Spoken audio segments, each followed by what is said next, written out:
I've got a few minutes here, so I thought uh, tell you a little bit about an experience that we had last night regarding checking a family member in or attempting to check a family member into hospital to get a minor thing done. Now, this family member has got this bit of an injury where big blisters need to be drained, and it's getting a bit infected and causing a temperature. So I just want to be able to, talk about how the hospital treated us and when we went in there and what took place. And what took place was we went in there to get these infections drained so that they didn't have a fever. And so we went into the hospital late last night. We were going into a particular hospital in Melbourne, and we were going to into the emergency department because they got private and they can go in through the emergencies and get these things drained properly, and then check out and sort of go on a happy way. But what happened is when we were going into the hospital, went in there, you can't get in the hospital. And this might be, widespread knowledge. You can't get into the hospital. So it's one of the major hospitals in Melbourne. So we couldn't get in. So you got someone at the door all dressed up and all covered up and white, cloak on and everything like that. And they're taking all the details. And, everything about what the problem is and everything. So they take all the details, and some of the details is, are you vaccinated? And also quite a few other details. And then she got a bit of a temperature as well. So they said, oh yeah, write that down, got a temperature because it's infected, right? So I said, is that relevant to know whether they're vaccinated or not? And he said, yeah, it is because it's a question on the sheet of paper I've got to ask. It's relevant because it's asking it here. Okay, right, okay. And they go, okay, well, before you go in, you have to have a rapid antigen test. So they said, you have to go around the corner. So this is all outside the hospital. You can't get in. You have to talk to someone outside, almost on the footpath of a major hospital, to get in to have a simple thing done. So they took us around the corner. It was still outside into a sort of a bit of a car park area, and they had a room. And they said, oh, the nurse in there will, do a rapid antigen test. And I said, okay. Is there any other tests required at all, or is the rapid antigen test reliable to find out whether you've got anything that will change the circumstances? So they said, oh no, just a rapid antigen test. I said, okay. So we went around there, and they had the rapid antigen test. They take a bit of a swab around the nose and put it on something and wait for about 15 minutes. And they were talking to them, and we had to stay out of the room, so only the person being tested could be in the room.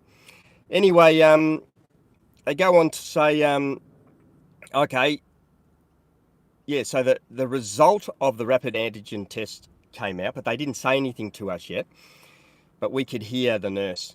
Anyway, the nurse, different people came in to speak to them, and different people came out. Anyway, someone else came in got the results, and came in from the hospital. So this is before we even get in the hospital, in a special room out there. And anyway, they said, oh, hello, okay, we've got your tests there, and we took your temperature. Oh, it looks like you got a fever. And, oh yeah, and then there was a bit of a conversation about whether you're vaccinated or not. Oh no, not vaccinated. Okay, you're not vaccinated. Well, they're saying this is why you should be vaccinated, because you're not vaccinated and you've got a fever. And then they said, okay, well, we'll have to check you in now. You'll have to go into the COVID ward. And so we're listening to this outside, and we're thinking, okay, we'll better have a talk to these nurses here. And they say, okay, well, because you're unvaccinated, and you've got a fever, well then you're at risk, so you need to go into the COVID ward. Now, remind you, this is just to get these infected sores or blister type things drained that are getting a bit affected. So that's all it's for. But anyway, so then they go, okay, well, you just follow me. So the family member started following the nurse to go into the hospital to be checked in, and they said, oh, when you get checked in, to be administered into the ward, you'll have to have a PCR test. And remember, they said that all that's required is a rapid antigen test, and now to get put into this ward, you need a PCR test. So they came out and we said, oh, can we we're the family here, so can we just have a bit of a chat about what you've found? And they go, so what was the result of the rapid antigen test, I asked. And they go, oh, it was negative. And they said, well, why are you talking about taking them into a COVID ward? Because the result is negative. And they said, oh, because they've got a fever and they're unvaccinated, so therefore they're a risk. And as we're talking to them, they said, well, you're not wearing a mask, so can you please stand back from me a bit? That you've just thrown in the middle of the conversation, which I just politely kept my distance so they felt more comfortable. But then, so we're saying, well, they had to go to the COVID ward. The test was negative. And they go, well, they're a risk because they're unvaccinated, so they have to go in the COVID ward, plus so you've got a fever, and you need to go in the COVID ward. All right, so we said, well, you're not going to go in a COVID ward because they will, there's a chance of getting COVID, and their test is negative. And they go, okay, when they go in there, we'll also have to have the PCR test. And I said, well, why would they have the PCR test? Because anything that I've read on it, the PCR test is very unreliable. And they go, oh, I haven't heard that. And I said, yeah, well, it's unreliable. And they go, no, it's the official testing diagnosis for this thing. So we must, this is what we do. We do the PCR test, and then that's the official test. And I said, but it's not actually designed to diagnose. And they go, oh, well, it is the official test. And I said, yeah, well, that's a bit worrying, isn't it? So I said, she goes, one of the nurses said, it is very reliable. And I said, oh, okay. Well, anything that I've read on that, including on the TGA website, when it talks about the PCR test, it actually says the reasons why it's not reliable, because there's lack of evidence base, and it talks about how it's not reliable, and other information also talks about how it's not actually designed to diagnose. And they go, well, I haven't heard that before. And I said, well, where you're getting your information from? Can you kindly sort of show me where you have seen that the PCR test is reliable? And they said, oh, there'll be something online. You can look it up. And I said, I've already looked up online, and what's online is the TGA website, which explains why it's not reliable. And now I think of the CDC putting out a document, or putting out a report saying that it cannot distinguish between the flu and the COVID. So that's what I think about later, but I didn't say this to the nurse.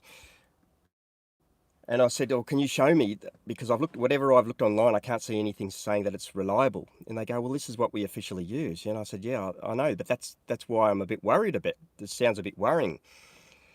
Anyway, they wouldn't accept her just going in to and just being isolated in some other different way and just having her sores drained. So we say, well, we don't want to go in. We don't want to go into, just because of that, going into a COVID ward, we, just because unvaccinated and got a bit of a fever. So so we didn't go in. At that point we left, and we're thinking about overnight, and we're doing something different today, a different angle to try to get these sores treated. Approach the hospital in a different way, not through the emergency. But the other thing is, because we know someone that went to a friend of ours that was not well and went to the hospital, and then they were eventually put on. They went into the COVID ward because I think they did test positive according to the PCR test, and then they put them on a respirator. This was only a couple of weeks ago, and then on the message it said, that they're trying to put me to sleep. This person, she said, they're trying to put me to sleep, and we thought that was a bit strange. Anyway, the next week we find out she dies. And she's in the COVID ward, and she was on this respirator. And so that was very upsetting and everything. And anyway, now we're in a situation where they wanted to go straight away, justifying, get their claws on this family member of ours and just take them straight to the COVID ward, even though the rapid antigen test says negative. But for other reasons, like not vaccinated, and because these sores are infected, it makes you get a fever as your body's trying to fight it off. Then they're saying because of these two reasons, we're going to put them straight. This is our protocol. We're going to put them straight into the COVID ward. And so in the back of our mind, the friend that we know of that died that went into the COVID ward within a week or two. So we weren't going to do that. And I said, it doesn't seem to make sense because the test is negative. The rapid antigen test, I was saying this to the nurse, it's negative, and you want to put them in a COVID ward. Then you're going to put them at risk of the COVID. If you think COVID's really dangerous, you want to put our family member into a COVID ward, even though they haven't got COVID, which you just confirmed by the test. So I was saying, what's the purpose of this test if you're going to put them into the COVID ward, and then you're going to do a PCR test, which is more unreliable? Says it doesn't make sense to us. It's a bit worrying. And they said, okay, well, you don't have to come here. And we said, well, we won't. So we went home and we're just thinking of the different tactics. So that's just what happened last night, actually, guys. So I thought I'd just let you know. It almost seemed like they see an opportunity. They see an opportunity and their claws start coming out and they go, okay, we can get them into the COVID ward. We're going to get money because eventually we're going to put them on the ventilator, and eventually they won't be able to breathe properly, and eventually they'll pass away, and then we'll get our payments. And it's sort of like, an opportunity. You don't even have to be positive to end up going in a COVID ward. Even the test says negative, and they want to put you in the COVID ward. They look for other reasons. She's got a fever. She's unvaccinated. Oh, they've been in contact with someone. Even if they're negative. So it was like they're all coming out like talking to us, and everything. All the talk was all about going to the COVID ward. But we know what happens when they end up in the COVID ward, so we didn't go along with that whatsoever. So just be aware of that. It's a big beast clawing to look for the opportunities. It was a very eerie and frightening experience. We had to almost fight the nurses off by just politely talking to them and saying, this is a bit worrying, and you're talking about doing this unreliable test when you already know it's negative, and you still want to put them in there and put them at risk. So we just said, no, you're coming with us. We're going home. We're going to talk about it overnight and try something different the next day, which is today. So we'll see what happens at the end of today. But there you go, guys. The hospital seems like a place to stay away from. It looks like you're supposed to go there to get better, but they're trying to get your hands on you. They're trying to get you into into their system. You're not allowed to go in. This person can't hear properly. And if we can't even go in to say, to help them understand what this patient is experiencing. We couldn't even go in. So whatever they do, you don't know about. And this is what happened to our friend the other week. The family couldn't go in and saying, why are you doing this? Why are you doing this? Why has she been administered into this ward? Why are you putting on a respirator? They just find out that after. And then the next thing they pass away. And they most likely get their payments. So just be aware of that. They're looking for opportunity. That's what it felt like to our experience last night. And from what we've heard from other people going through that, it sounds like that's happening. So if just keep well yourself and keep vitamins, keep having vitamins, and rest up. Don't let them see any excuse to get a COVID ward, even if you haven't got COVID. Quite amazing experience, guys. So be aware of that. I'll let you go now, and God bless.